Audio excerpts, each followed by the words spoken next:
সমাজে আছে নানান কিছুর প্রচলন, এরই মাঝে সঠিক কোনটি জানেন কি ভাইগণ?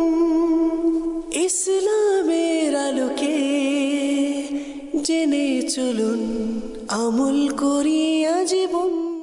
আলহামদুলিল্লাহি রব্বিল আলামিন ওয়াসসালাতু ওয়াসসালামু আলা সাইয়্যিদিল মুরসালিন, আম্মা বা'দ, ফাউযু বিল্লাহি মিনাশ শাইতানির রাজীম, বিসমিল্লাহির রহমানির রহিম।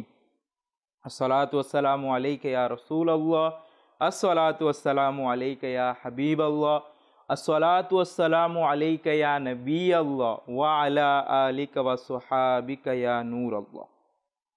মাদিনী চ্যানেলের দর্শক শ্রোতা, মাদিনী চ্যানেল বাংলার অনুষ্ঠান তাহলে সঠিক কোনটি? এই অনুষ্ঠানে আপনাদের সবাইকে জানাই অনেক অনেক শুভেচ্ছা ও স্বাগতম। আলহামদুলিল্লাহি তাআলা, প্রতি পর্বের ন্যায় এই পর্বতেও আমরা একটি খুব সুন্দর, চমৎকার এবং গুরুত্বপূর্ণ একটি বিষয় নিয়েছি, যা নিয়ে আমরা আলোচনা করব। তো ব্যাপারটি কি হচ্ছে আমি যদি একটু বলি, তাহলে সেটা বলার আগে দুরূদ শরীফের একটি ফজিলত শ্রবণ করে নিই।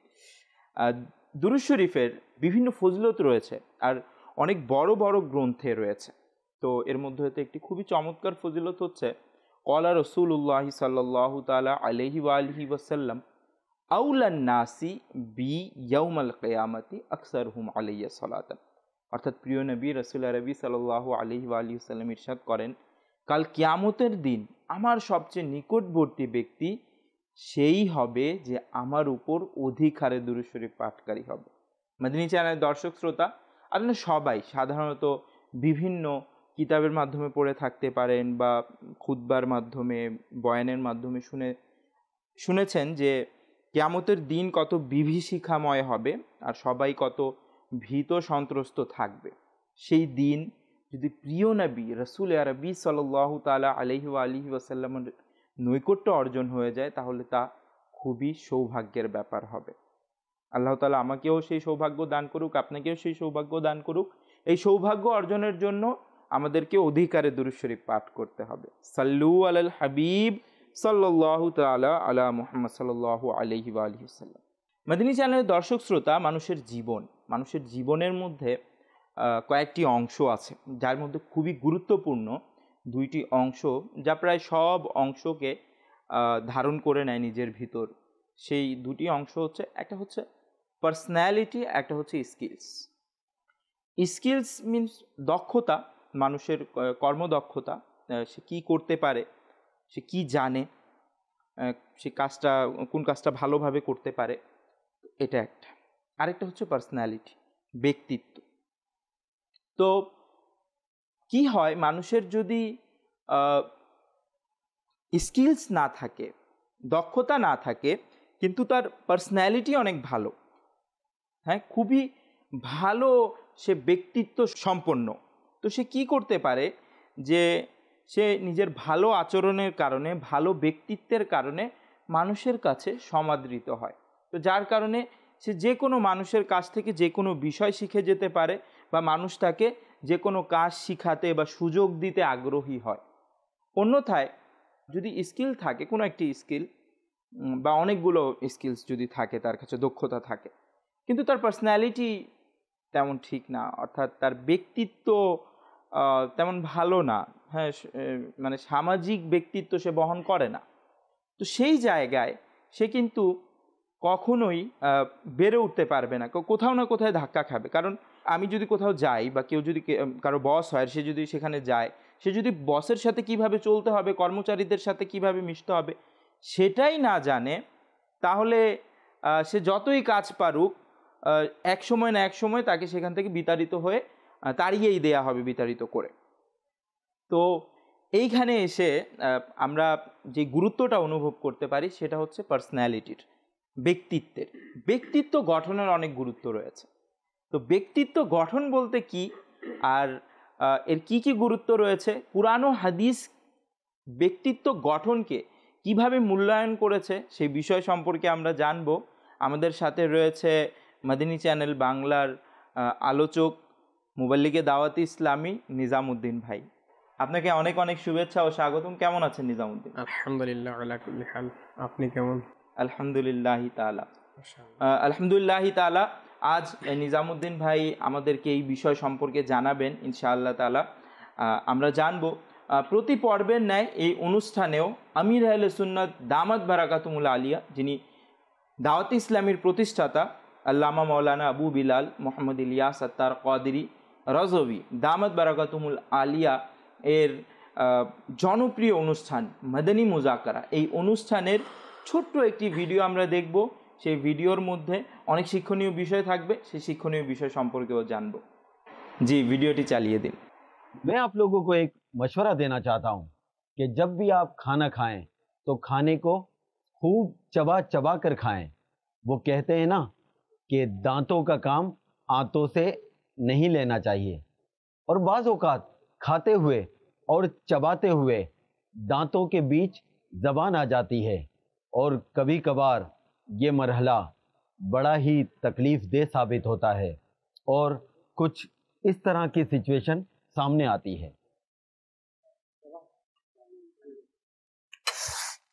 क्या हुआ सुमेर? पता नहीं कौन बुराई कर रहा है। मुझे ऐसा लगता है जो गिबत करता है तब भी ऐसा होता है। हाँ, और ये भी कहते हैं अगर आपको कोई गाली दे तब भी ऐसा होता है। शेख, सुनिए आपने मेरे दोस्तों की बातें। प्लीज़ शेख, अब आप ही बताइए, क्या है हकीकत, क्या अफसाना? जिन्होंने जिनकी ज़बान आ गई है तो यूँ यहाँ गाल फूल गया इनका, इनमें या खून भर गया है, फिर तो जल्दी इनको साफ करना पड़ेगा ना। खाना खाते खाते ऐसा हो जाए ना और खून निकला है तो खून को बिरयानी के साथ निकलना नहीं है, उगलना पड़ेगा, मुंह साफ करना पड़ेगा, क्योंकि ये खून ज़रा हराम है खून पीना। यानी ये नहीं कि अपना खून है तो वो हलाल हो गया। खैर, ये तो मैंने जो अर्ज किया असल वो ये खाका है, फर्जी खाका है कि लोग इस तरह करते होंगे। तो ये जो दांत में जबान आ जाती है ना, ये तो बात हो आती है कि बेतवज्जोही में भी आ जाती होगी, वरना ये आमतौर पे साइडों पे टच हो जाती है जबान। कोई डेंटिस्ट ने रिस्क में बरकत की दुआ मांगी होगी, क्योंकि ये डेंटिस्ट का मसला ही है। तो साइडों पे अब जाएंगे डेंटिस्ट के पास तो वो फिर अपने आले से आपके दांत की रगड़ाई करेगा, तो फिर कोई लाख गिबत करे, समझे, गाली दे आपको, आपकी जबान दांतों में नहीं आएगी। ये दांतों के बाद कोने निकल आते हैं। फैक्ट जो बता रहा हूँ आपको, दांतों के कोने निकल आते हैं।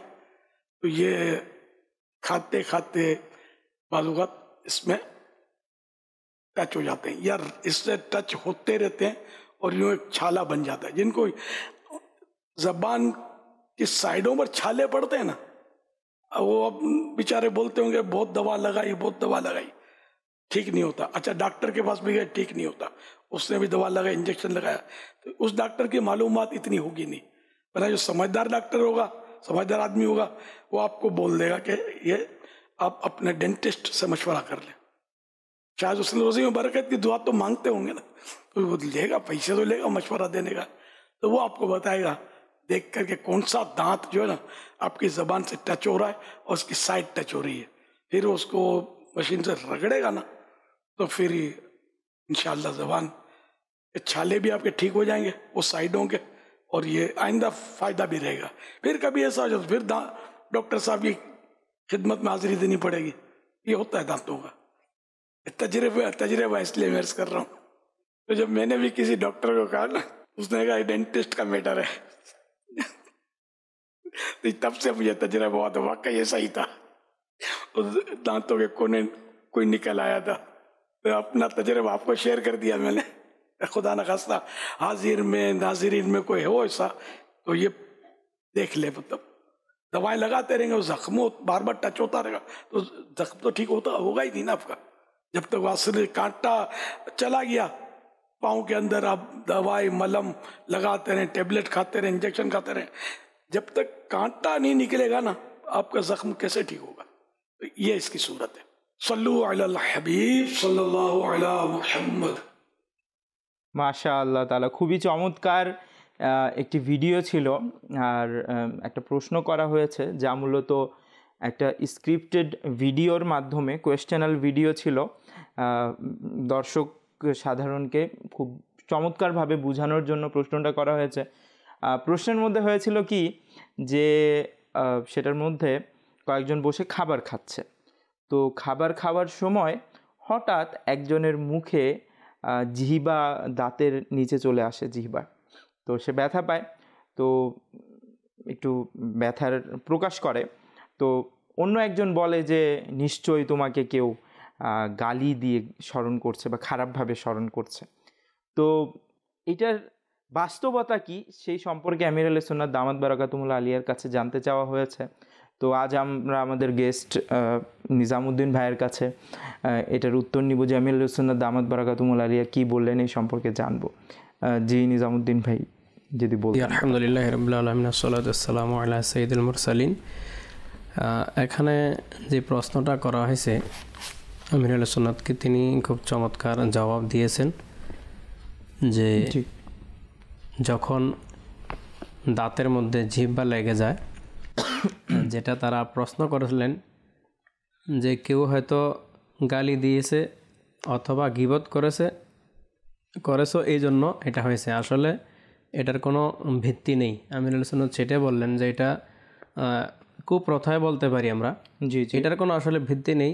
তবে সেটা আমির আহলে সুন্নাত যেটা মাশওয়ারা দিয়েছেন সেটা হচ্ছে যখন জিহ্বা দাঁতের মধ্যে আটকে যায় তখন হয়তো বা কোনো দাঁত একটু বেড়ে যায়, একটু দাঁতের কোনা অনেকের একটু বাড়তি থাকে, অর্থাৎ সোজা থাকে না, এরকমের কারণে অনেক সময় জিহ্বার মধ্যে দাঁত লেগে যায় অথবা বা সাইডের গালের সাইডের কোনো মাংসের মধ্যে লেগে যায়। আচ্ছা, তো তখন তো ব্যথা অনুভব হয়, রক্ত বের হয়ে যায় কিছু ক্ষেত্রে, কিন্তু কিছু কিছু ক্ষেত্রে রক্ত বের হয়ে যায়। তবে রক্ত খাওয়ারও অনুমতি নাই, যেহেতু এটা হারাম রয়েছে। কেউ এটাও যাতে আমরা মনে না করি যে আমার নিজের রক্ত নিজে পান করলাম, নিজেরটাও খাওয়ার অনুমতি নাই। তো সেক্ষেত্রে বলা হয়েছে যে দাঁত বিশেষজ্ঞ যে ডক্টর রয়েছে, ডাক্তার, তার পরামর্শ নেওয়ার জন্য। তাহলে কেউ এটা মনে করতে পারে যে আমি তো অনেক এটার জন্য ওষুধ খেয়েছি, ওষুধ লাগিয়েছি কিন্তু ভালো হচ্ছে না, তো ভালো হবে কিভাবে? আমি যেখানে ওষুধ লাগিয়েছি ক্ষতস্থান তো বারবার আমার এখানে লাগতেছে, জিহ্বা দাঁত লাগতেছে, টাচ করতেছে বারবার। জি, এই জন্য এটার জন্য আগে দাঁতের আগা যদি বেরিয়ে থাকে তাহলে এটাকে ডেন্টিস্টের মাধ্যমে, ডাক্তারের মাধ্যমে, দাঁত বিশেষজ্ঞের মাধ্যমে এটাকে কেটে দেওয়ার জন্য পরামর্শ দিয়েছেন, যাতে ভবিষ্যতে এটা এরকম না হয়। তো আবার বলেছেন যে কারো পায়ের মধ্যে যদি কোনো কাঁটা বিদ্ধ হয়, কাঁটা লেগে যায়, কাঁটাটা যদি আমি বের না করে যতই ওষুধে লাগাই না কেন এটা তো ভালো হওয়ার সম্ভাবনা নাই। আগে কাঁটাকে বের করতে হবে, তো তারপর ওষুধ দিতে হবে। তো আমি ভিতরের মধ্যে ঘাও রেখে মানে কাঁটা রেখে দাঁতকে আমি যদি সঠিকভাবে এটাকে ডাক্তারের পরামর্শ না নেই তাইলে এটা ক্ষতটা তো থেকেই যাবে। এই জন্য বলা হয়েছে মাঝে মধ্যে এরকম যাদের হয় ডেন্টিস্টের পরামর্শ নেওয়ার জন্য। মাশাআল্লাহ। মাদিনী চ্যানেলের দর্শক শ্রোতা, খুবই চমৎকার মাদিনী ফুল ছিল যে আসলেই যে গালিগালাজ করে এমন কোনো কথা না, এটার কোনো বাস্তবতা নেই। যদি এমনটা হয়েই থাকে, মাঝে মাঝে অনেকের হয়ে থাকে, জি, যদি এমনটা হয়েই থাকে তাহলে এটার কারণ এটাও হতে পারে যে দাঁতের কোনো অংশ বেড়ে গিয়েছে। মাঝে মাঝে এমনিতেও হয়ে যায় অসচেতনতা, অথবা আমরা একটু সতর্ক যদি থাকি এই ব্যাপারে, অবশ্যই খাবার চিবানোর সময় সতর্কতা অবলম্বন করলো এটা। হ্যাঁ, বেশিরভাগ এই ক্ষেত্রে মানে এই ব্যাপারটা তখনই দেখা যায় যখন আমি অন্য খেয়ালে বা অন্য কোনো অন্যমনস্ক হয়ে অন্য কিছু চিন্তা করতে করতে বা কথা বলতে বলতে খাচ্ছি বা তাড়াহুড়ো করে, হ্যাঁ তাড়াহুড়ো করে খাচ্ছি, হঠাৎ করে লেগে যায়। এরকমটা হয় না হলে স্বাভাবিক ঠান্ডা হয়ে খেলে, যেমন আমার মনে আছে আমি যখন ছোট ছিলাম তখন এই ব্যাপারটা বারবার হতো, কারণ তখন একটা চঞ্চল ভাব থাকে, হ্যাঁ দৌড়াদৌড়ির মধ্যে থাকে, তো এগুলো হতো। কিন্তু আমার মনে পড়ে না লাস্ট টাইম এরকম কখন হয়েছিল। জি, তো এটা স্বাভাবিক, মানুষের সাথে অনেক কিছু হতেই পারে।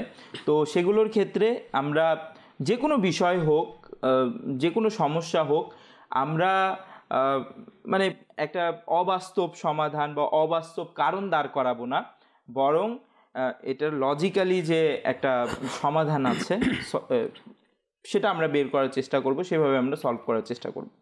মাদানী চ্যানেলের দর্শক শ্রোতা, আজকের অনুষ্ঠানের যেই বিষয়টা ছিল সেটা কিন্তু খুব দারুণ। সেটা হচ্ছে যে পার্সোনালিটি ডেভেলপমেন্ট, ব্যক্তিত্ব গঠন। তো ব্যক্তিত্ব গঠন সম্পর্কে নিজামুদ্দিন ভাই আপনি কি বলেন? ব্যক্তিত্ব গঠন দ্বারা কি উদ্দেশ্য, কি বোঝায় এটা দ্বারা?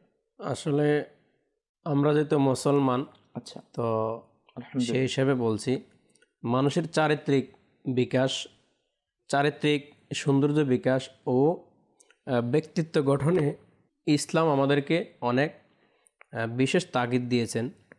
জি, ভালো গুণ অর্জনের মাধ্যমে এবং খারাপ যেই কাজ রয়েছে এটা পরিহারের মাধ্যমে। আচ্ছা, তো ইসলামের শরীয়ত এটার প্রতি অন্যতম একটা গুরুত্ব দিয়েছেন যে নিজের ব্যক্তিত্ব গঠন কিভাবে করবে। যেমন হুজুর সাল্লাল্লাহু আলাইহি ওয়াসাল্লাম নিজে ইরশাদ করেন যে আমি উত্তম চরিত্রের পূর্ণতা দানে প্রেরিত হয়েছি। সুবহানাল্লাহ, সুবহানাল্লাহ। আমাকে পাঠানো হয়েছে আমি যেন উম্মতদেরকে, আল্লাহর বান্দাদেরকে উত্তম চরিত্র অর্থাৎ চরিত্র গঠনের পূর্ণতা দান করি। তো সেই হিসেবে আর উত্তম চরিত্র যদি আমি কোরআনকে জিজ্ঞাসা করি, যে রসুল পাক সাল্লাল্লাহু আলাইহি সাল্লাম আমাদের আইডেল, আদর্শ, তো কোরআনকে যদি জিজ্ঞাসা করা হয় যে রসুল পাকের আখলাক সম্পর্কে, চরিত্র সম্পর্কে কোরআন কি বলে, তখন কোরআন জবাব দেয়, অর্থাৎ আল্লাহ পাক ইরশাদ করেন ওয়া ইন্নাকা লাআলা খুলুকিন আযীম। সুবহানাল্লাহ, সুবহানাল্লাহ। যে এটার তর্জমা হচ্ছে এবং নিশ্চয় আপনি মহান চরিত্রে অধিষ্ঠিত বা আপনার চরিত্র সুমহান।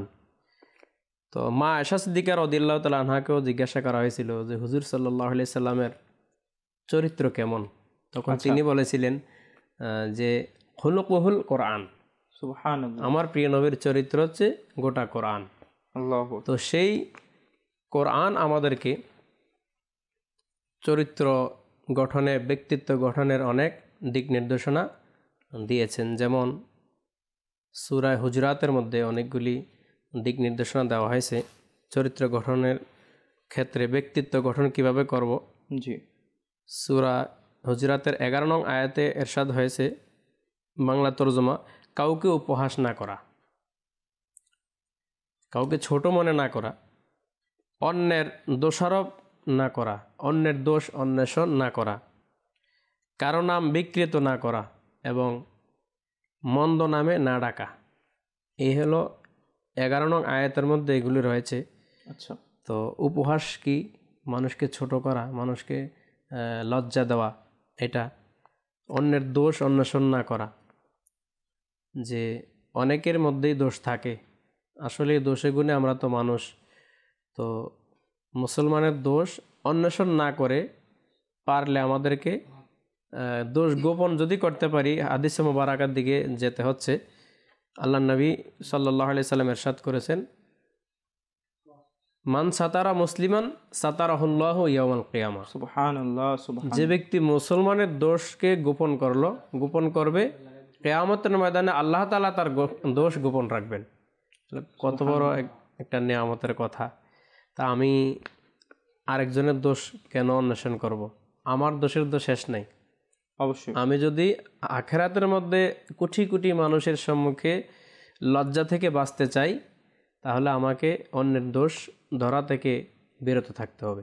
অবশ্যই। তো এইটাই সূরা হুজরাতের মধ্যেও এটা বলা হয়েছে, অন্যের দোষারোপ না করা। এটাও নিজের ব্যক্তিত্ব গঠনের একটা মাধ্যম, সুবহানাল্লাহ। এটা থেকে বেঁচে থাকা। জি, জি। কারো নাম বিকৃত করা, অর্থাৎ নাম রাখছে আব্দুর রহমান, অন্যভাবে নামটাকে বিগড়িয়ে ফেলা অথবা মন্দ নামে ডাকা, যেটা সে অপছন্দ করে, এটা থেকেও নিষেধ করা হয়েছে।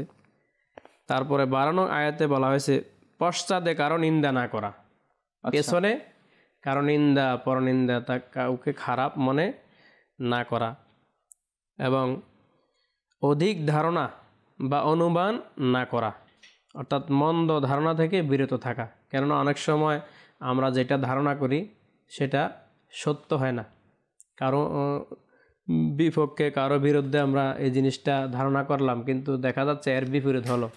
এই জন্য ধারণা থেকেও বেঁচে থাকা উচিত, অনুমান থেকে।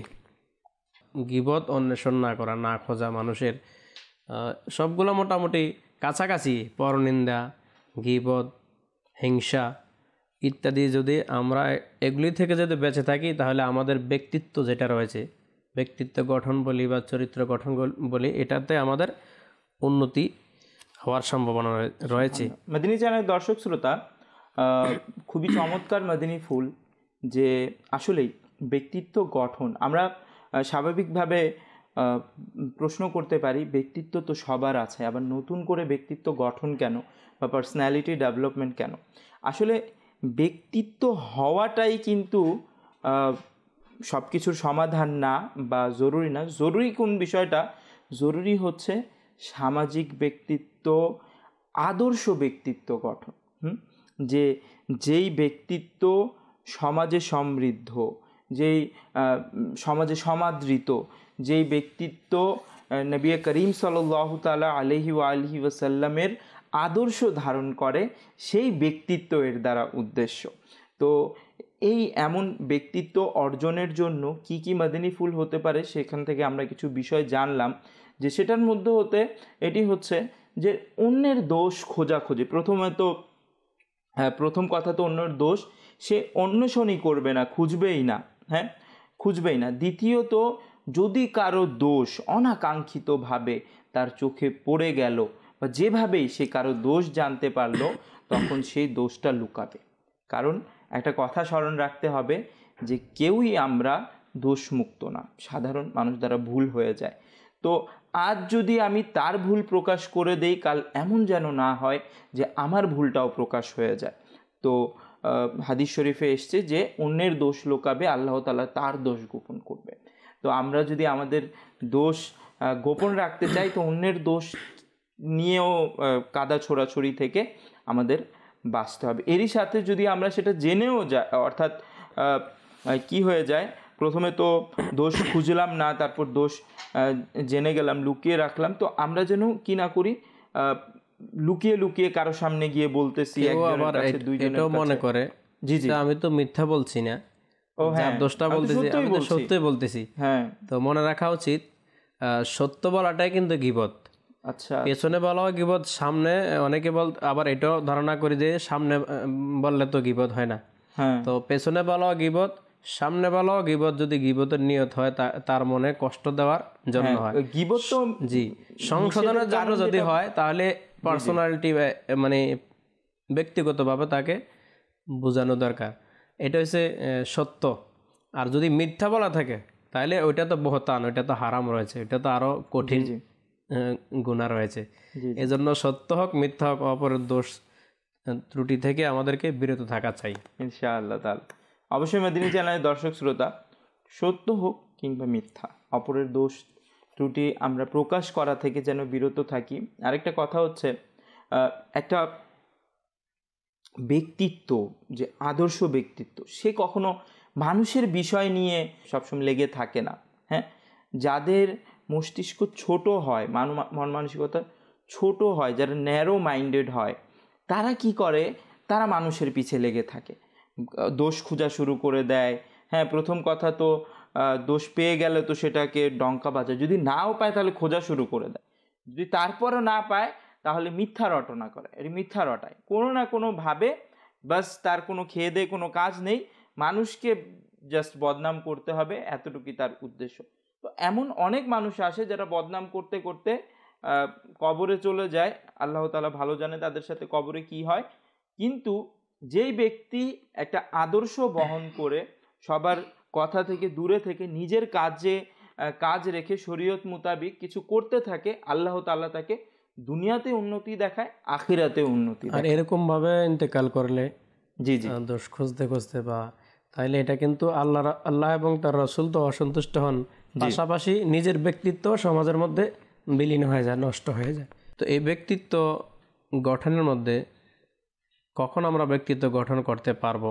তো ব্যক্তিত্ব গঠন করতে হলে কিন্তু জ্ঞান থাকা চাই। যদি মূর্খ হয়, যদি ইসলামী জ্ঞান বা দুনিয়াবি জ্ঞান কোনো জ্ঞানে নাই, জি, তাহলে কিন্তু তার দ্বারা ব্যক্তিত্ব গঠন কিভাবে করবে সেটাও তার দ্বারা বোঝা সম্ভব হয় না।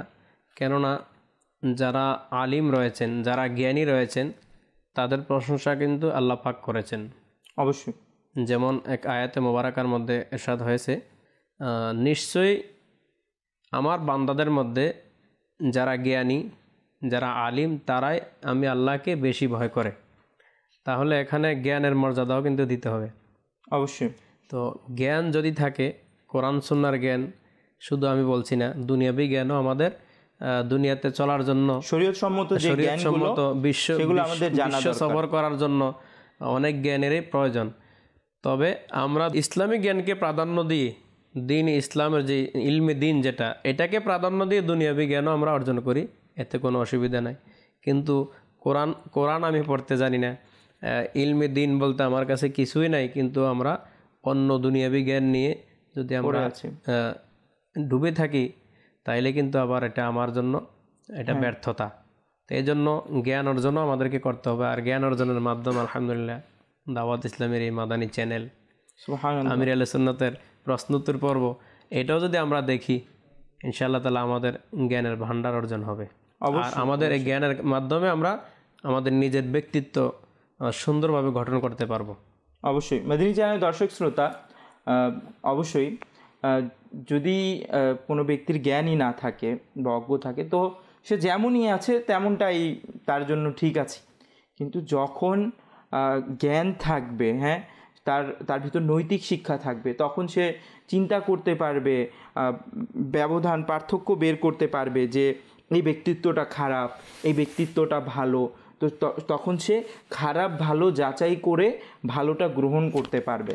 আর অন্যদিকে যদি জ্ঞানই না থাকে, ইসলামী আদর্শ যেটা, নবীর আদর্শ যেটা, যদি সে কোনো একটা ফিল্ডে জ্ঞান অর্জন করলো, হ্যাঁ, সে খুবই পারদর্শী কোনো একটা দুনিয়াবি ক্ষেত্রে, কিন্তু দেখা গেল তার ভেতর নবীর আদর্শ নেই, নবীর আদর্শ নেই, তো তার সংস্পর্শে যারা আসবে সব সময় সে তাদের ঘৃণার পাত্রই হবে। কেননা যদি কেউ নিজের ব্যক্তিত্বকে ফুটিয়ে তুলতে চায়, তাহলে অবশ্যই তাকে প্রিয় নবী সাল্লাল্লাহু তাআলা আলাইহি ওয়া আলিহি সাল্লামের সর্বপ্রথম আদর্শ সম্পর্কে জানতে হবে এবং সেটা গ্রহণ করতে হবে। আর সেটা গ্রহণ করার মাধ্যমেই কিন্তু সে অন্যদের কাছে প্রিয় পাত্র হতে পারবে। এই ব্যাপারে যদি আরও কিছু মাদানী ফুল দিতেন। জি, এর মধ্যে আরেকটি সুন্দর ফর্মুলা হচ্ছে উত্তম চরিত্র। জি, যেমন উত্তম চরিত্রের ব্যাপারেও এসেছে, হযরত সাইয়েদনা আবু দারদা রাদিয়াল্লাহু তাআলা আনহু থেকে বর্ণিত, নবী করিম রউফুর রহিম সাল্লাল্লাহু আলাইহি সাল্লাম ইরশাদ করেন, আমলের মিজানে, অর্থাৎ মিজানের পাল্লায় আমল উত্তম চরিত্রের চেয়ে ভারী আর কোনো আমল নেই, কোনোটি নেই। উত্তম চরিত্র হচ্ছে সর্বোত্তম আমল। এটা মিজানের পাল্লা হাসরের ময়দানে উত্তম চরিত্রকে যখন রাখা হবে, এটা সবচেয়ে ভারী হয়ে যাবে। তো উত্তম চরিত্রটাই হচ্ছে আমরা মুসলমান হিসেবে আল্লাহ হাবিবের আদর্শকে গ্রহণ করা, সাহাবা ও আহলে বাইতের আদর্শ গ্রহণ করা, এবং আউলিয়া কেরাম, আউলিয়া কামিলিন, তো ওলামায়ে আমিলিন, তাদেরকে যদি আমরা অনুসরণ করি, তাহলে ইনশাআল্লাহ তাআলা আমাদের চরিত্র সুন্দর হবে। আর চরিত্র সুন্দর হলে ব্যক্তিত্ব সুন্দর হবে ইনশাআল্লাহ। আর ব্যক্তিত্ব যখন সুন্দর হয়ে যাবে, সমাজে তার মর্যাদাও বেড়ে যাবে। যদিও আমরা সমাজের মর্যাদার আশাবাদী না, কিন্তু আল্লাহ তাআলাই উত্তম চরিত্রের অধিকারী বান্দাদেরকে আল্লাহ তাআলা সমাজের মধ্যে প্রতিষ্ঠিত করে দেন। অবশ্যই, অবশ্যই। জি মাদানী চ্যানেলের দর্শক শ্রোতা, অবশ্যই ওলামায়ে কেরাম যারা রয়েছে বা যাদেরকে আমরা সম্মানের চোখে দেখি, তারা যে এই সম্মানটা অর্জন করতে পারে বা তারা যে সম্মানটা পায়, এর কারণ কি? কারণ তারা নবী করিম সাল্লাল্লাহু তাআলা আলাইহি ওয়া আলিহি সাল্লামের আদর্শকে অনুসরণ করে। তো আমরাও যদি প্রিয় নবী সাল্লাল্লাহু আলাইহি ওয়া আলিহি সাল্লামের আদর্শকে ব্যক্তি জীবনে ধারণ করতে পারি আর সেইভাবে নিজের ব্যক্তিত্ব গঠন করতে পারি, তো অবশ্যই আমি সমাজে সবার প্রিয় এবং সম্মানিত হতে পারবো। তো আমরা যারা আমাদের সাথে কলের মাধ্যমে সংযুক্ত হয়েছে, তো তাদের কলও নিব। জি, কল চালিয়ে দিন। আমার নাম মোহাম্মদ তৈদুর রহমান, আমি বরিশাল বাবুগঞ্জ থেকে বলছি। আমি আপনাদের মাদানী চ্যানেলটা দেখে আপনাদের প্রোগ্রামগুলো আমার ভালো লাগে, আমার জন্য দোয়া করবেন। আল্লাহ তাআলা বরকত দান করুক। যা দেখছেন তা শিখে আমল করার তৌফিক দান করুক। জি, আরেকটি কল চালিয়ে দিন। আমি গাজীপুর থেকে। আপনাদের মাদানী চ্যানেল খুব সুন্দর লাগে, আমি সব সময় দেখি, পরিবারের সবাই দেখে, ওনাদের কাছেও ভালো লাগে। মাশাআল্লাহ, আল্লাহ তাআলা কোনো ভালো জিনিসকে ভালো লাগাও কিন্তু আল্লাহ তাআলার অনেক বড় দয়া। কারণ মাঝে মাঝে হয় কি, মানুষের ভালো জিনিসও ভালো লাগে না, তখন আল্লাহ তাআলার দরবারে তওবা করা দরকার। কিন্তু এটা খুবই একটা চমৎকার গুণ, ভালো জিনিসকে ভালোভাবে যে অন্তরে ধারণ করতে পারে। আল্লাহ তাআলা আপনাকে মাদানী চ্যানেলে যা আলোচনা করা হয় তা নিজের আমলেও ধারণ করার তৌফিক দান করুক। জি, আরেকটি কল চালিয়ে দিন। আমি রাকিবুল ইসলাম তেঁতুলিয়া থেকে বলতেছি। আমি নিয়মিত মাদানী চ্যানেল দেখি। আজকের অনুষ্ঠান তাহলে সঠিক কোনটি এটি আমি দেখি, এটি দেখে আমি অনেক কিছু শিখতে পারি এবং অন্যদেরকে দেখার জন্য উৎসাহিত করি। সুবহানাল্লাহ, মাশাআল্লাহ। তেঁতুলিয়া থেকে আলহামদুলিল্লাহ তাআলা মাদানী চ্যানেল বাংলার মাধ্যমে বাংলাদেশের প্রতিটি প্রান্তে, টেকনাফ থেকে তেঁতুলিয়া সব জায়গায় আলহামদুলিল্লাহ তাআলা মাদানী চ্যানেল বাংলার মাধ্যমে কুরআন ও হাদিসের বার্তা পৌঁছে যাচ্ছে, প্রিয় নবী সাল্লাল্লাহু তাআলা আলাইহি ওয়া সাল্লামের আদর্শ পৌঁছে যাচ্ছে। তো অবশ্যই অনুরোধ করব এভাবেই আমাদের সাথে থাকবেন। জি, মাদানী চ্যানেলের দর্শক শ্রোতা, খুবই গুরুত্বপূর্ণ আলোচনা চলছিল ব্যক্তিত্ব গঠন, পার্সোনালিটি ডেভেলপমেন্ট সম্পর্কে। তো আমরা এই সম্পর্কে আরও কিছু জানবো। জি, ব্যক্তিত্ব গঠনে আমরা আরেকটা জিনিস নিয়ে নিতে পারি, যেমন একটা হাদিসে মোবারকা আমি ইরশাদ করছি, হযরত আবু হুরায়রা রাদিয়াল্লাহু তাআলা আনহু থেকে বর্ণিত, মদিনার তাজেদার ওয়াইকুলের সরদার হুজুর পুরনুর সাল্লাল্লাহু আলাইহি ওয়াসাল্লাম ইরশাদ করেন, ঈমানের পর সবচেয়ে উত্তম আমল হচ্ছে মানুষকে ভালোবাসা। ঈমানের পর সবচেয়ে উত্তম আমল মানুষকে ভালোবাসা। এখন পূর্বে যে বিষয়গুলো আমরা অ্যাড করেছি এগুলোর সাথে কিছুটা মিল রয়েছে।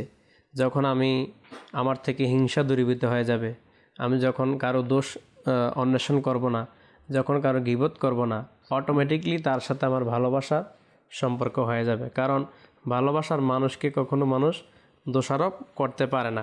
তো সেই হিসেবে আল্লাহ রাসূল বলেন যে মানুষকে ভালোবাসা এটি ঈমানের পর সর্বোত্তম একটি আমল। মানুষের মধ্যে এবার আপনার আপনজন রয়েছে, প্রতিবেশী রয়েছে, আত্মীয় স্বজন রয়েছে, সবাই কিন্তু রয়েছে, এক নামে সবাই ইনসান, মানুষ। কিন্তু এবার আমাদের বোঝা উচিত সকল মানুষের কথা এখানে বলা হয়েছে। মানুষকে ভালোবাসা যদি উত্তম আমল হয়, তাহলে আমার পরিবারের আপনজনদেরকে ভালোবাসা কেমন অধিক উত্তম। আমাদের সন্তানাদি, স্ত্রী, সন্তান, স্বামী, মা, ভাই, তাদের তো হকও রয়েছে, তাদের তো হক আরও বিশেষভাবে বেশি রয়েছে। তো সেই হিসেবে আমরা যদি আপনজনদেরকেও ভালোবাসি, পাশাপাশি দুনিয়ার সমস্ত মুমিন মুসলমান, মোট কথা আল্লাহ তাআলার প্রিয় বান্দা, নবী পাকের উম্মত, মুমিন মুসলমান যারা, আমরা সবাইকে ভালোবাসবো অবশ্যই। এবং মুমিন বলতে এখানে যদি যে গুনাহগারদেরকে ভালোবাসবো না, সবাইকে ভালোবাসবো একটা নিয়তে।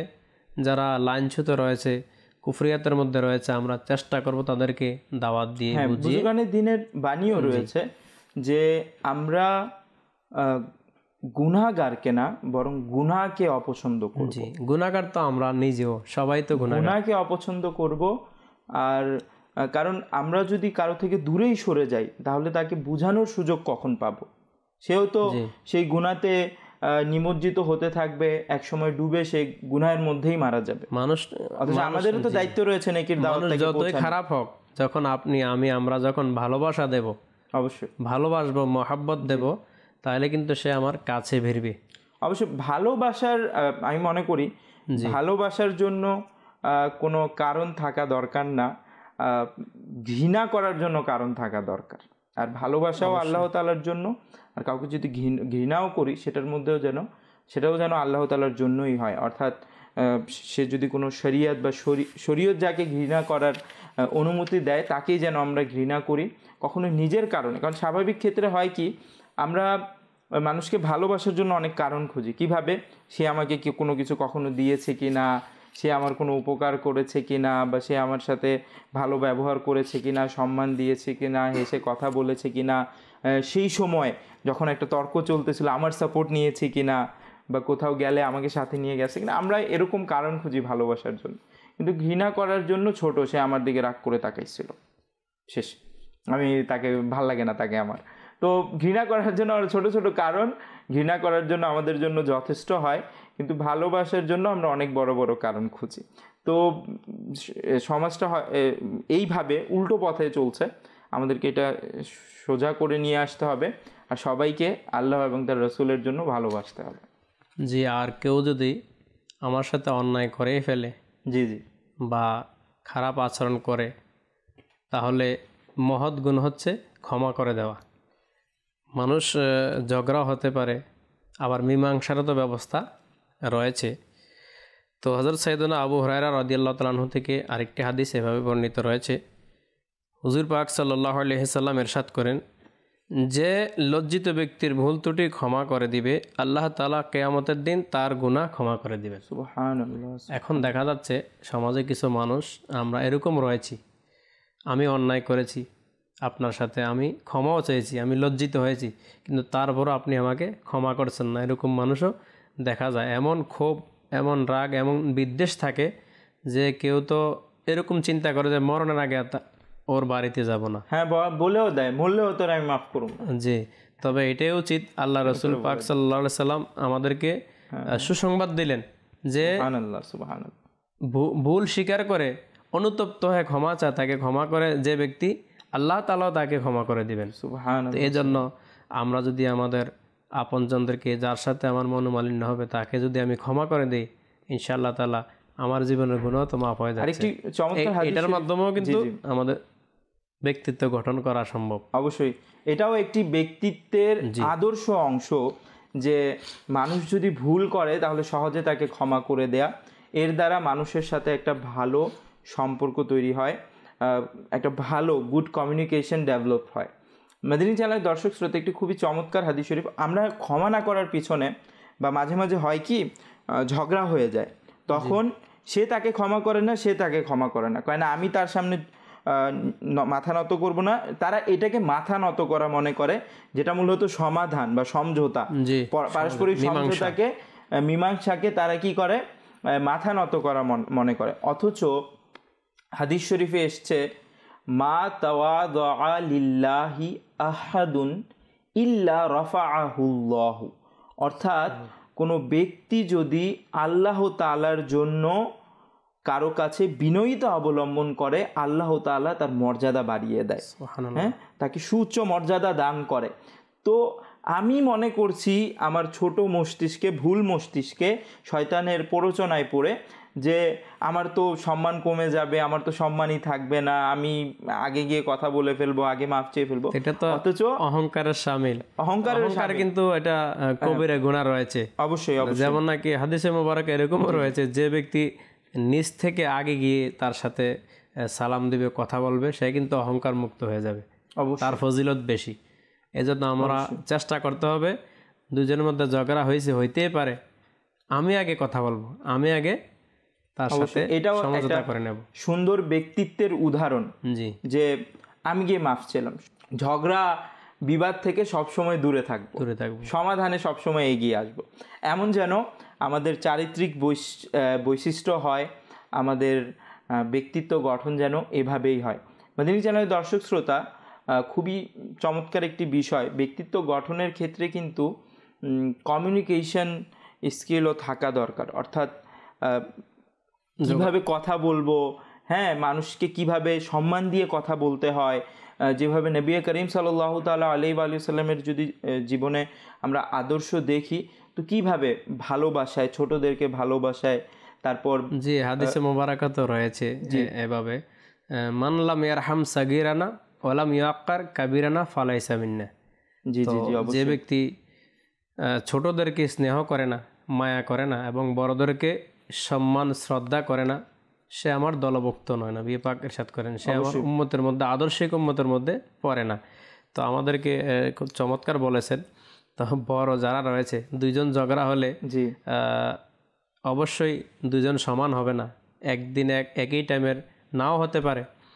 তো আমি যদি ছোট হই, বড়কে সম্মান করে শ্রদ্ধা করে আমি ক্ষমা চেয়ে নেব। আর যদি আমি বড় হই তাকে স্নেহ ভরে তাকে আমি ক্ষমা করে দিই। হ্যাঁ, তাহলে কিন্তু সবসময় আমি আমার দিকটা নিয়ে চিন্তা করি, কারণ কাল কিয়ামতের দিন আমার ব্যাপারে আমাকেই কিন্তু উত্তর দিতে হবে, আমার ব্যাপারে আপনাকে উত্তর দিতে হবে না, আপনার ব্যাপারে আমাকে দিতে হবে না।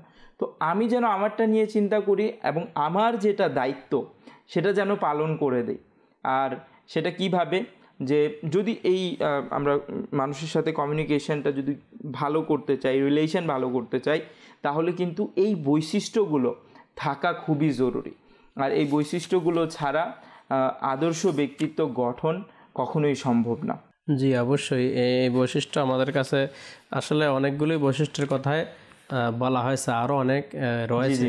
এটা তো আসলে সামগ্রিক একটা বিষয়। হ্যাঁ, ব্যক্তিত্ব গঠনের ব্যাপারটা অনেক সামগ্রিক বিষয়, আর অনেক একটা বললে অনেক ব্যাখ্যা বিশ্লেষণ এটার মধ্যে আছে। এক একটা বিষয় যদি নিয়ে নেই, ব্যক্তিত্ব গঠনের মধ্যে কমিউনিকেশন স্কিল পড়ে যায়, ব্যক্তিত্ব গঠনের মধ্যে সেলফ কনফিডেন্স পড়ে যায়। সেলফ কনফিডেন্সকেই যদি আমরা একটু, আপনি যেহেতু অহংকারের কথা বলছেন, তো মাঝে মাঝে হয় কি, মানুষ ব্যক্তিত্ব গঠনের মধ্যে বিভিন্ন বাহিরের স্পিকার থেকে তারা সেলফ কনফিডেন্সের ব্যাপারে শুনে, তো সেলফ কনফিডেন্সের ব্যাপারে শুনে তারা সেলফ কনফিডেন্সকে মানে এভাবে প্রকাশ করে, অহংকার করে বসে। এর মধ্যে যে একটা সূক্ষ্ম পার্থক্য আছে অ্যারোগেন্স আর সেলফ কনফিডেন্সের মধ্যে, সেটা তারা সেই সূক্ষ্ম পার্থক্যটা টানতে পারে না। হ্যাঁ, সেলফ কনফিডেন্স দ্বারা উদ্দেশ্য হচ্ছে যে আমার মধ্যে যে যোগ্যতা আছে সেই যোগ্যতাটাকে যেন আমি মনে করি সেই যোগ্যতা দিয়ে আমি কিছু করতে পারবো, আমার দ্বারা কিছু হবে, আত্মবিশ্বাস থাকা নিজের উপর, যে একটা বিশ্বাস থাকা নিজের প্রতি যে আমি এটা করতে পারবো, হতাশায় না ভোগা। কারণ মাঝে মাঝে হয় মানুষের সে অনেক কিছু করতে পারে, মানে তার কাছে সক্ষমতা থাকে, কিন্তু শুধু নিজেকে ওই হতাশ ভেবে যে না আমি পারবো না, হতাশ হয়ে যায়। হ্যাঁ, সেই ইচ্ছা শক্তিকে কাজে লাগায় না, সে ইচ্ছা শক্তি বা বলতে পারেন তার কাছে উইল পাওয়ারেরও অভাব থাকে, তো সে কি করে, পিছিয়ে পড়ে। তো এটাকে বলা হয়েছে কি, এই ক্ষেত্রে আমরা সেলফ কনফিডেন্স এনে কাজের মধ্যে যেন এগিয়ে যাই। এটার অর্থ কখনোই অ্যারোগেন্স না, যে না সে পারে না, তার থেকে তো বেশি আমিই পারি, হ্যাঁ সব মানুষ থেকে বেশি আমি পারি, আমিই করতে পারবো, কেউ পারবে না, এই জাতীয় জিনিস যদি চলে আসে তাহলে কিন্তু এটা অহংকারের শামিল। কিন্তু যদি সেলফ কনফিডেন্স যেটা সঠিক অর্থে সেটাতে যদি আমরা নেই, তাহলে এই বিষয়টা খুবই প্রশংসনীয়, আর একটা ব্যক্তিত্ব গঠনে, পার্সোনালিটি ডেভেলপমেন্টে এটা খুবই কার্যকরী ভূমিকা পালন করে। আসলে আমরা আমাদের যে ইসলাম, আসলে ইসলাম একটি আরেক দৃষ্টিকোণ থেকে এটাও বলতে পারে প্রাকৃতিক ধর্ম। ইসলাম একটি প্রকৃতির ধর্ম, শরীয়ত হলো মানবিক বিধান। তো একজন মানুষকে বিশ্বাসী মুমিন ও অনুগত মুসলিম হতে হলে তার প্রাথমিক কিছু গুণাগুণ থাকা অবশ্যই জরুরি, প্রয়োজন। আর এই গুণাবলীটি কিন্তু আমরা এতক্ষণ পর্যন্ত আলোচনা করার চেষ্টা করেছি। তো নানাভাবে অনেক গুণাগুণ মানুষের থাকা প্রয়োজন, যেমন সৃষ্টিকর্তার এবং সৃষ্টিকুল তাদের সাথে আমাদের কি সম্পর্ক, সেটা হলো লক্ষ্য হলো স্রষ্টা এবং সৃষ্টির সঙ্গে তার প্রাপ্য অধিকার অনুযায়ী যথাযথ আচরণ বা কর্ম সম্পাদন করা। তা আমার স্রষ্টা আমাকে কেন সৃজন করেছেন, স্রষ্টা আমার কাছে কি চান, এবং সৃষ্টি যাদের সাথে আমাদের সম্পর্ক তাদের সাথে আমাদের কি অধিকার, কি হক রয়েছে, এটা আমাদের কারো কাছে আমরা পাবো, কাউকে দেব। তো এটির মধ্যে আমাদের খেয়াল রাখতে হবে আল্লাহ তাআলার হক হচ্ছে আল্লাহ পাকের ইবাদত করা, অবশ্যই আল্লাহ তাআলার সাথে কাউকে শরিক না করা, শিরক না করা, কুফরি বাক্য না বলা।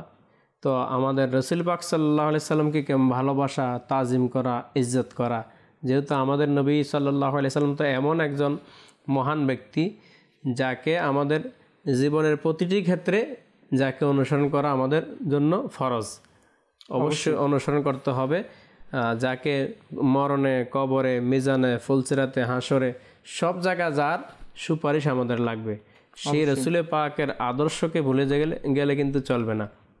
তা আমাদের মূল উদ্দেশ্য এটাই, ব্যক্তিত্ব গঠন আর চরিত্র গঠন, যেটাই আমরা করি রসুল পাকের আদর্শ আমাদের মধ্যে অবশ্যই লাগবে। যেটা কবরে আমাদের সর্বপ্রথম যে প্রশ্নগুলো করা হবে তার মধ্যে তো একটা, যে তুমি এই ব্যক্তি সম্পর্কে কি বলো।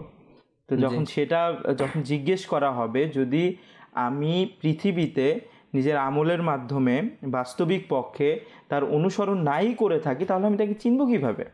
নবী করিম সাল্লাল্লাহু তাআলা আলাইহি ওয়া আলিহি ওয়াসাল্লামকে কারা চিনবে? যারা নবী করিম সাল্লাল্লাহু তাআলা আলাইহি ওয়া আলিহি ওয়াসাল্লামের যে আদর্শ রয়েছে সেই আদর্শ অনুযায়ী নিজের ব্যক্তিত্ব গঠন করেছে, তারাই তো নবী করিম সাল্লাল্লাহু আলাইহি ওয়াসাল্লাম। জি, আর হুজুর সাল্লাল্লাহু আলাইহি সাল্লামের ক্ষেত্রে আল্লাহ পাক খুব চমৎকার ইরশাদ করেছেন কোরআনে পাকের মধ্যে, জি জি, মা আতাকুমুর রাসূলু ফাখুযুহু ওয়া মা নাহাকুম আনহু ফান্তাহু। সুবহানাল্লাহ। যে মা আতাকুমুর রাসূল, আমার রসুল যা এনেছেন তোমাদের জন্য সেটাকে তোমরা ফাখুযুহু, সেটাকে গ্রহণ করো, সেটাকে আঁকড়ে ধরো। ওয়ামা নাহাকুম আনহু ফান্তাহু, আর যেটাকে রসুল পাক সাল্লাল্লাহু আলাইহি সাল্লাম নিষেধ করেছে সেটা তোমরা বর্জন করো। তো এখন দেখা যাচ্ছে আল্লাহ তাআলার হাবিব আমাদের জন্য এনেছেন কি? নামাজ, রোজা, হজ, যাকাত, পর্দা পশিদা, সত্য বলা। তো এভাবে এভরিথিং। ব্যক্তিত্ব গঠনের দিকে চলে আসি, তাহলে মানুষের সাথে সুন্দর আচরণ করা, ক্ষমা করে দেয়া, দোষ লুকানো, এগুলো এনেছেন। সবগুলি তো রাসূল পাক সাল্লাল্লাহু আলাইহি সাল্লাম এনেছেন। আর নিষেধ করেছেন কোনটা? যেগুলি আমরা দোষগুলি বললাম, পরের দোষ ত্রুটি ধরা, গীবত করা, পরনিন্দা করা, মানুষকে ক্ষমা না করা, তো এভাবে বা আল্লাহ তাআলার নাফরমানি করা। তো এখন সমাজের মধ্যে সবাইকে বলবো না, কিছু কিছু মানুষ আমরা এরকম রয়েছি, উল্টো হয়ে গেছি। আল্লাহ পাক বলছেন রসুল পাক যা এনেছেন তা গ্রহণ করো, যা নিষেধ করেছেন তা ছেড়ে দাও। এখন আমাদের হয়ে গেছে উল্টো, যে রসুল পাক যেগুলি ধরার জন্য বলেছেন আমরা সেগুলি ছেড়ে দিচ্ছি, ভালো আমল সেগুলো থেকে আমরা বিচ্ছিন্ন হয়ে যাচ্ছি, আর যেগুলি নিষেধ করেছেন সেগুলোর সাথে সম্পর্ক করে যাচ্ছি মাআযাল্লাহ। তো আল্লাহ তাআলা যেন আমাদেরকে এই জায়গা থেকে আমাদেরকে উঠে আসতে হবে। আমাদের উচিত কি করা? নবী করিম সাল্লাল্লাহু তাআলা আলাইহি ওয়া আলিহি ওয়াসাল্লামের আদর্শকে স্মরণ করা। মদিনী চ্যানেলের দর্শক শ্রোতা, আরেকটি চমৎকার বিষয় হচ্ছে কি, যেই বিষয়ে কিছুটা আলোকপাত আপনি করেছিলেন, জ্ঞান অর্জন করা।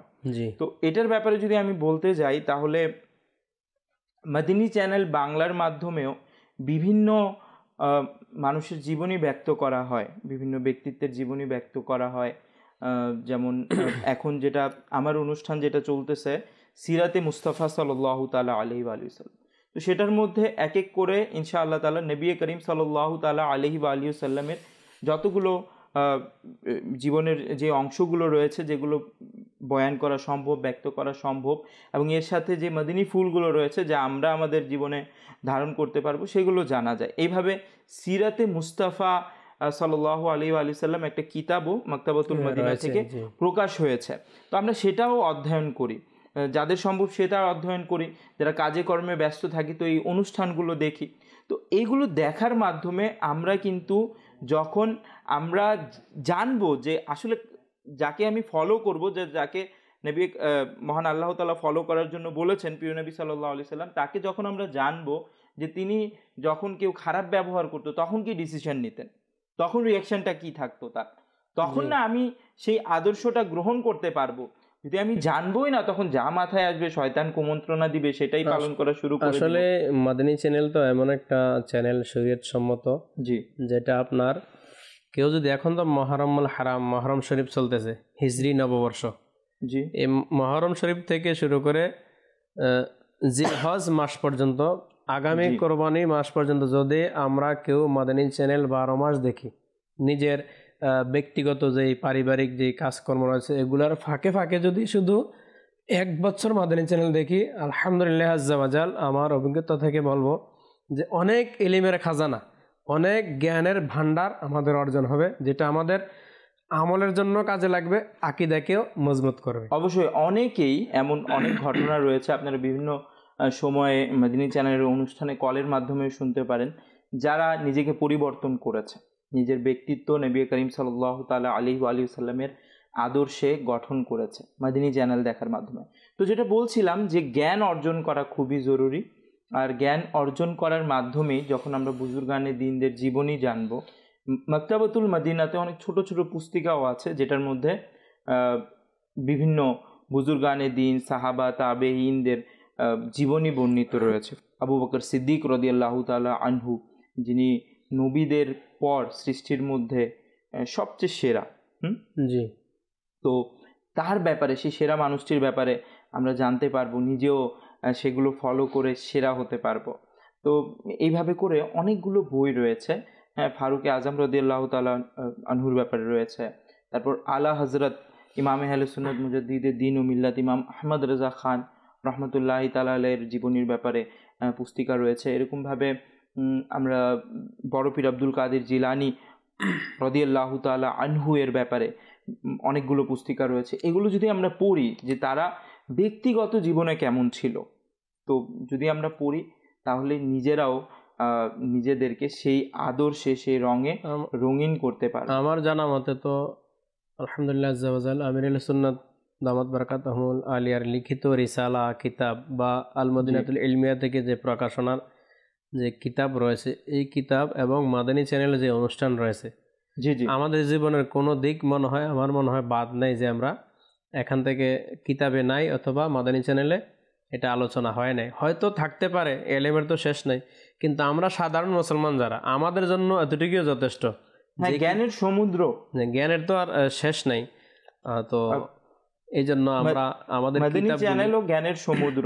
জি, অনেক কিছু জানা যায়, অনেক কিছু জানা যায়। বরং আমরাও যারা মাদানী চ্যানেলের মধ্যে বিভিন্ন কিছু আলোচনা করি, আমরাও যখন আমির আহলে সুন্নাত দামাত বারাকাতুহুল আলিয়ার বিভিন্ন অনুষ্ঠান দেখি, তখন এমন কিছু বিষয়, এমন কিছু সমাধান পাই যা নিয়ে আমি ভাবছিলাম আর খুঁজে পাচ্ছিলাম না। আসলে এটা খুব সত্য কথা বলেছেন। এটা আমার ক্ষেত্রে হয়েছে, আমার ব্যক্তি জীবনে হয়েছে যে কিছু কিছু মাসালার ক্ষেত্রে যে এটা যদি এটা কেমন জানি হয়, এটা কীরকম জানি হবে, যেদিন এই মাসালা নিয়ে সমস্যা পড়ে যায় আমির আহলে সুন্নাতের পক্ষ থেকে মনে হয় যেন ওই দিন ওই আলোচনা করতেছে, এরকম প্রায় দিন হয়ে যায়। তো আলহামদুলিল্লাহ, এই জন্য বলা হয়েছে ইলম ও হিকমতের খাজানা আছে মাদানী মুযাকারা।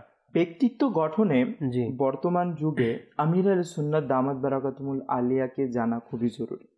কয়েকটি কারণ আছে।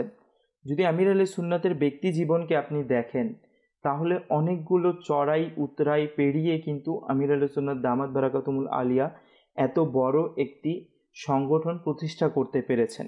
আর সেটার মধ্যে আমির আহলে সুন্নাত দামাত বারাকাতুহুল আলিয়ার এমন না যে খুব সম্পত্তি ছিল বা কেউ এসে খুব সম্পত্তি দিয়ে গেছে, সেই সম্পত্তির জেরে তারপর বা সেই সম্পত্তির বলে আমির আহলে সুন্নাত সব কিছু করে ফেলছে, এরকম হয়নি। আমির আহলে সুন্নাত দামাত বারাকাতুহুল আলিয়া খুবই সাদাসিধেভাবে শুধুমাত্র পৃথিবীর যারা মুসলিম উম্মাহ রয়েছে, মুসলিম উম্মাহকে কুরআন ও হাদিসের বার্তা পৌঁছে দেওয়ার লক্ষ্যে একটি উদ্যোগ গ্রহণ করেছেন।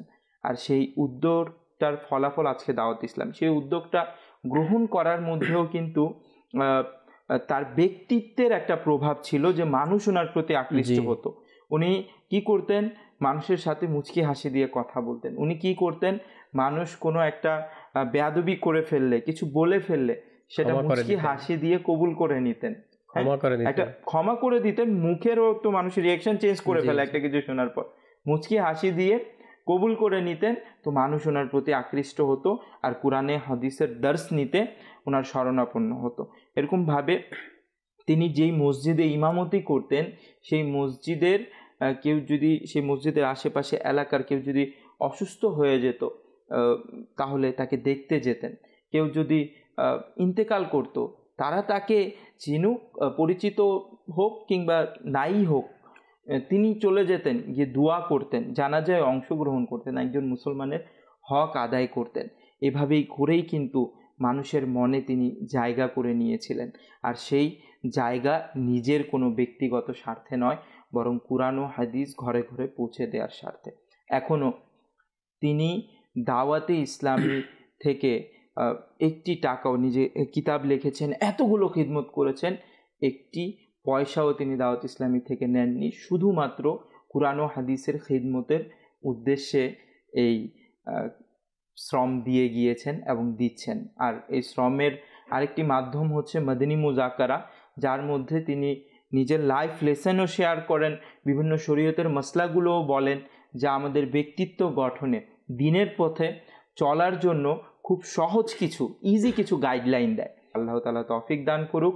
সাল্লু আলাল হাবিব সাল্লাল্লাহু তাআলা আলা মুহাম্মদ সাল্লাল্লাহু আলাইহি ওয়া আলিহি ওয়াসাল্লাম।